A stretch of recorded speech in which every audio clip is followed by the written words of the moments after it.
I am a sucker for time travel stories. As a sci-fi genre, you would think the entire concept would be repetitive or cliche. And there are a lot of bad time travel anime. And when I find one that's good, it's really exciting. And that's exactly how I felt when watching Tokyo Revengers. It's your standard time travel anime in terms of a synopsis, where a young man goes back in time to prevent the death of someone he loves. We've heard it all before. But in the world of Tokyo Revengers, the more we learned about it, we soon come to realize that the plot is much deeper than we expect. The stakes are raised and even higher than simply just saving the girl. I was genuinely entertained throughout each and every episode, and my main takeaway is that Tokyo Revengers may not at all be perfect, but it's definitely worth the watch. Let's talk about it.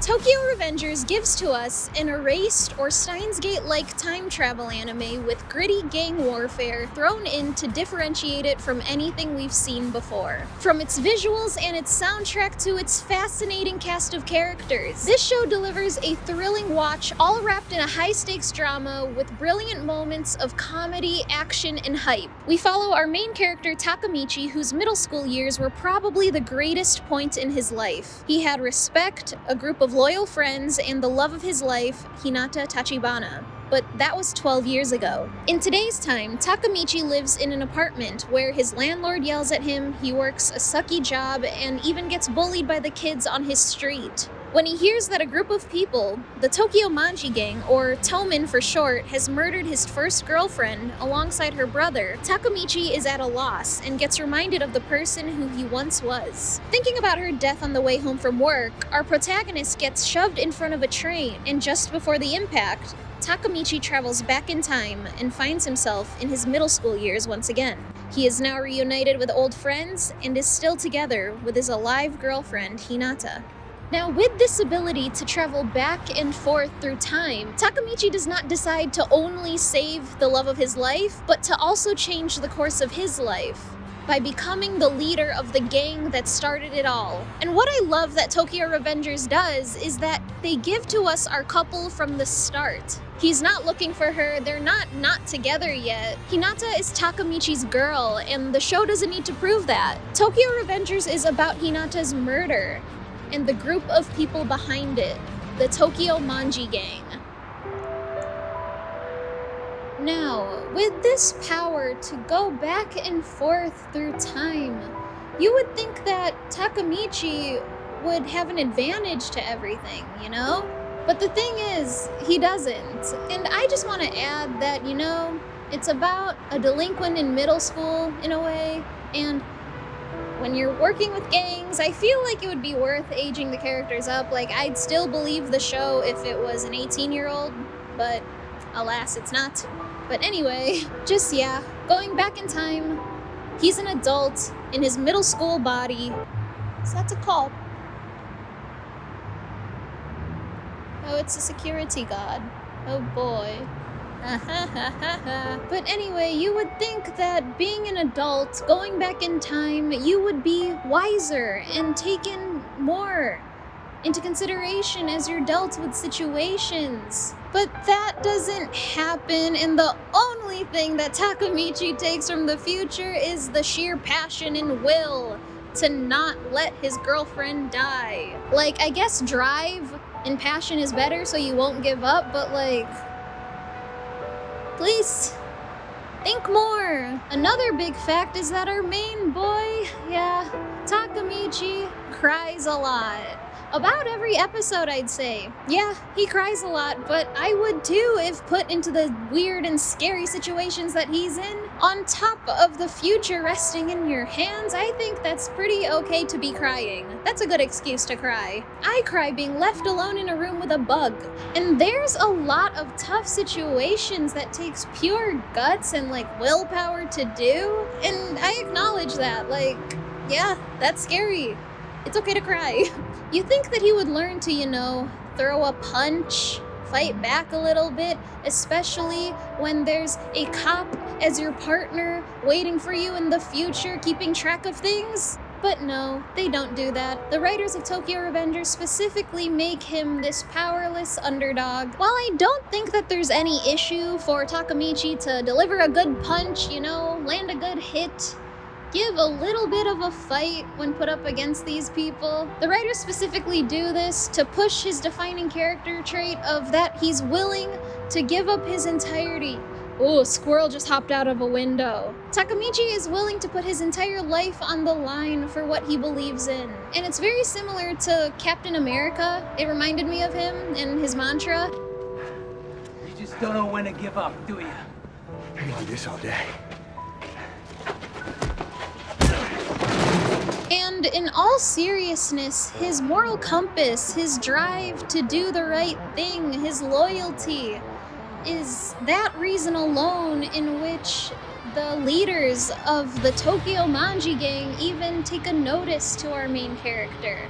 The Tokyo Manji Gang, we meet its leader Mikey and his right-hand man Draken, who wholeheartedly steal the show. Mikey just commands your attention whenever he's on screen. Every moment with him is worth paying attention to, and when these two are in combat, it's pure adrenaline.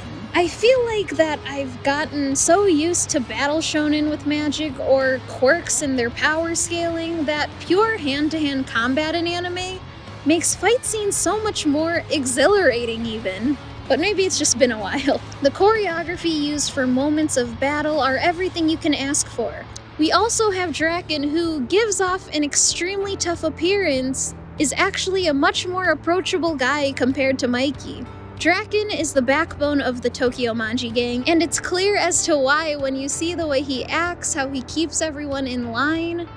On top of its leaders and the overall presence next to the multiple members and division captains of Toman, it's that the show easily explores every important character past the idea of them being a gang member. The members of Toman are characters with beliefs and have something worth fighting for, and it's great. So, if the leader and its followers of the Tokyo Manji Gang are such cool and great people, we want to root for them. What went wrong? How did they become the gang that murders Takemichy's girlfriend Hinata in the future? This is what Takemichy's up against, this uncertainty and this journey to find out what went wrong and how he can change the outcome. Who was actually behind her murder? And then the story slowly transforms to not just a guy saving the girl, but to a guy trying to save his homies. I'm not going to spoil the villain and how they work. The reveals, the tension that just elevates when he's on screen. I want you to feel that. And I'm just adding that I haven't been this infuriated by a villain in a very long time. I get such anger when he accomplishes something. And alone, just seeing Takemichy check what's changed in the future and how our villain has impacted it, it's heartbreaking and just frustrating. And I hate him. This sick-minded person, and seeing what he does just makes me want to punch the screen. And these emotions alone just goes to show how much Tokyo Revengers just gets you invested. Much like Steins Gate, what pushes us to keep watching is to see how the future changes with every move Takemichy makes in the past. Each return to the present shows a little sense of accomplishment. These check-ins are what made the season fly by to me. Nothing was really stagnant, but I have heard the opposite for some viewers of Tokyo Revengers. But I don't know, the cliffhangers were really good. I kept going to the next episode. As much as we hate cliffhangers, it keeps me watching. My biggest issue, though, is that in the first season, our audience still has yet to know our villain's why. Yes, our villain is set up to be evil. He is so smart and cunning and very scary. We don't know what he's capable of, and that interpretation alone, that's frightening. Our villain is ruthless, and I hate him. In a good way. It's just, if Tokyo Revengers only had one season alone, I have little to no knowledge of what Takemichy is really up against. We have what drives Takemichy. What drives our villain? I want to know. But I guess that's what we have to learn about in season 2.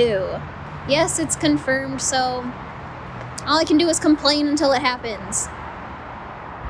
Tokyo Revengers delivers in what you could ask for in a story. It hits the emotions, it delivers the humor, and especially pumps you full of adrenaline. While season 1 does end in a huge moment, a cliffhanger, but we know that there's a season 2 coming in the next anime seasons. You do get left with questions and it hurts, and I probably will be picking up the manga and be there to watch when future episodes come out. The soundtrack is also worth acknowledging. The OP, a banger. And the ED, even better. I'd argue it's even better than the opening. But maybe that's because I'm biased because I do love piano, I love a little jazz. But other than those obvious tracks to look at, the soundtrack, this score is also amazing. There were incredible moments that were only intensified because of the score under it. I can now confirm that I've been playing the Tokyo Revengers soundtrack under this video. Please don't tell YouTube! But as stated, Tokyo Revengers does have a great foundation, but is in no way perfect. Just like the animation. Granted, the studio isn't really worth noting for animation. And no, the anime isn't bad. Clearly you've seen in these clips. The animation is solid for the most part. Like, the character designs speak for themselves. But I can't not mention the small moments where you would see the faces in some combat scenes, and you just think, wow, I wish the studio had more money. But now taking all the highs and the lows into consideration, those issues that I talked about don't outweigh the joy, the pure adrenaline I have while watching Tokyo Revengers. If you want a show that's got a lot of heart, this is it. This is what you should watch. It definitely has a solid spot on my recommendation list. An 8 out of 10 if you will. But then again, that's just my opinion. Feel free to form your own. If you like Tokyo Revengers, then I have to point you towards the previously mentioned Steins Gate, as well as Tatami Galaxy for time travel focused shows, as well as Durarara and Banana Fish for more of the gang drama narrative, if you're looking for that. Hi, Editor Inakyu here. I hope you liked the review. If you watched it all the way through, I hope you did, but this is my first ever anime review, so please let me know if you guys liked it, if you want more. I want all of the feedback. I did genuinely love watching Tokyo Revengers, that's why I had to put it out even though I'm pretty late talking about it. Like, it's not me wanting to dye my hair blonde after. So I really hope you guys liked it. Like, comment, subscribe, all of it, none of it. If you've seen Tokyo Revengers, let me hear your opinions on it. I would love to talk about it. Have you not seen it and are now planning on watching it? And what other anime would you be interested in me reviewing? What from this upcoming season? Just let me know. It's not like I care or anything.